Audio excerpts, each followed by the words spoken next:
Welcome back to the channel. It's your girl SJ here with real beauty, real food, and real life. All right, so first of all, I want to thank you for coming back to the channel. And I want to say this. For the next few months, don't think it's a couple of weeks, but for the next few months, let's get prepared for what this coronavirus is going to bring to us. Now, we're staying away from people, but are you taking care of the ones that are in your home? And what I mean by this is that, are you keeping things clean? So in this video, I'm going to go over a few things that maybe some of us might have forgot about that would be a good idea to do. All right, so let's get started. All right, so the first thing we're going to do is start off with some simple stuff, like your mailbox. You come out here every day and you lift it up to get the mail. So get you some sanitation wipes, and wipe down your mailbox so that when you pick it up, it's all good. The door handle, use the wipe. Now, for those of you out that have alarm systems, when you come in, be sure to take your disinfectant wipe and wipe down the keys. Now, of course, everybody has some kind of disinfectant spray. You can definitely make your own, so if you already still have some, you can definitely use it. Great for cold and flu. But when you come in, spray there. And then if you're really trying to be extra precautious, spray in the air and walk through. Let it soak on you. The next thing that I'm going to suggest is your remotes. Now you can choose to wipe them down with the wipe. And then just on a regular basis, you can also just kind of spray them down. Because remember, it's not just outside that you're worried about visitors. It could be the family and friends. We all might work around public sometimes. And this is just another precaution. You have game systems? Yes. You definitely want to make sure you get those taken care of. It's like dust just gathers in my house so easy, so I always end up having to do this. So anything that you're using on a regular basis, yeah, do that.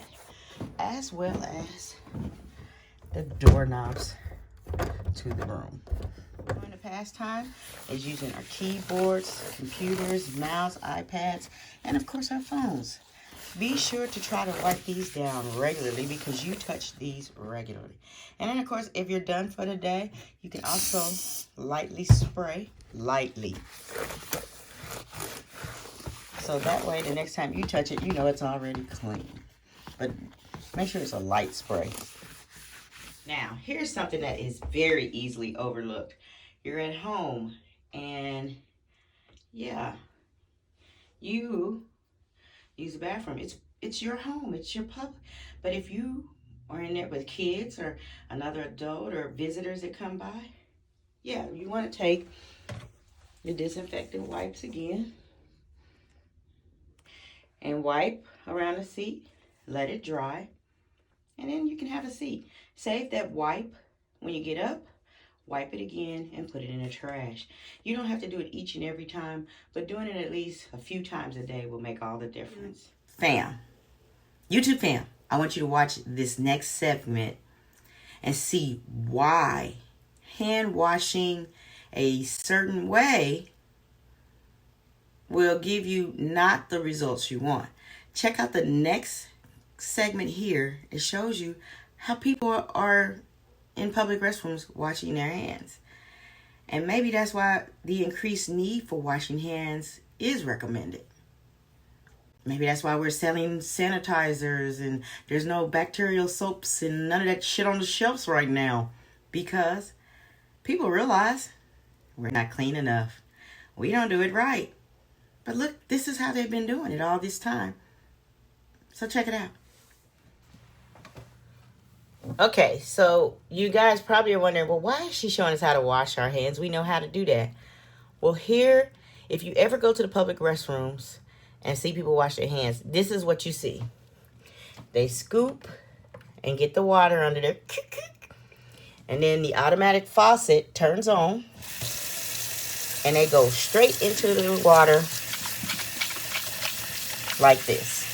So if you're going straight into the water like this, even if you're doing the 20 or 30 seconds, I don't have any soap on my hand because I've already washed it all off. Whereas if I start your water, get you some soap, start rubbing it around, add just a little water, and see, it builds the suds. And if you look down, if you've got some residue on your hands, like let's say I had makeup on my hands, you can see the color of the makeup drop down in the suds.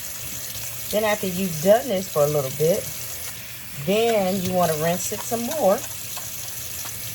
And if you want to keep it clean, what we forget to do, let's wipe down our faucets. And the reason I say wipe down your faucets, because when you rinse your hands off, what's the first thing you grab? Is the faucet. So,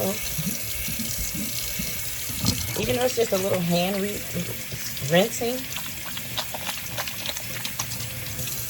you just touched another surface that's already clean. Okay, so one of the other things that we would like to do is, you all got stoves. I know we clean the surface, but sometimes we need to clean the knobs also. Because if you wash your hands and prepare to cook and you don't clean the nozzles, then they've already got their things on there.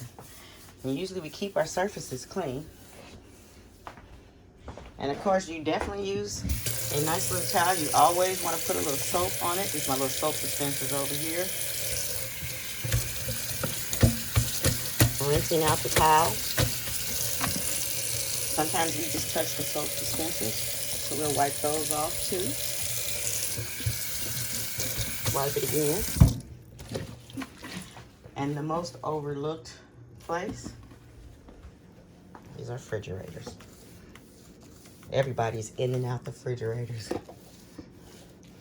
Remember, if it's not just you, you got to keep doing it. So even if you're staying at home and it's more than just you here, the kids, the friends that come by and visit.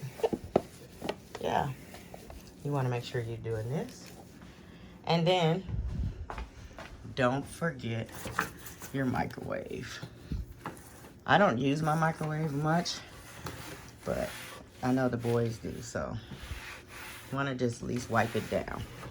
Okay, you guys, so those are just a few of the many tips that you can do when you're at home. So even though you're staying away from people, you want to go through and take care of even the basics functions. Now, one of the things that I will do, I will take some Lysol or any of the disinfectants, and I will actually spray my bed sheets after I get up. That way, they have all the time to dry, and then when I get ready to get in, they're already been disinfected. Now, the other thing is sometimes, and this is, I'm a prime example of this. When I was younger, I'd come in from outside and I go straight lay down on the bed. So when you're straight coming from outside and going straight to the bed in the clothes that you have on, whatever may have been in the air is still on those clothes. So even if you don't do nothing but strip down to your underwear, underclothes, you've taken off the first layer of defense. So that's just something else to think about. You know, we're worried about staying away from people, but in your own home, these bacteria can live. The virus can follow you in from the outside, or it could have been already waiting. How many of us look around? Everybody's looking around like, what the? Oh, she got that. She got it. She got it. Well, you know what? You don't know who had it. You don't know who had it and got rid of it and didn't even know they had it. So just to be precautious, you want to just start kind of mindful thinking of, what if you were staying with the person that was diagnosed to have it for 14 days and have to stay isolated? You're going to do the best you can to keep things clean. You're going to be thinking about, oh God, I got to go in the bathroom after this person, but this is my family member. You're going to think about a lot of that stuff. And every time you hear that, you're going to get a lot of that. And it doesn't even have to be a dry cough. It could have phlegm in it. People are still going to be looking because they're worried. And I don't blame them for not being worried. I just wish that we could have took this a little bit more serious when all the other things were coming down, like the Ebola, the H1N1, and all this other kind of stuff. Now, as far as closing down everything, that's getting scary, yes. And mark my words, this is not going to be just for a couple of weeks. Watch and see. I'm expecting it to be all the way up until maybe the fall. I'm hoping that it's over next month, but this is like a flu type virus, so that means it probably lives in the winter. Nobody knows the true answer. Everybody is putting all their little things out there and saying, this is what you got to do. This, you know what?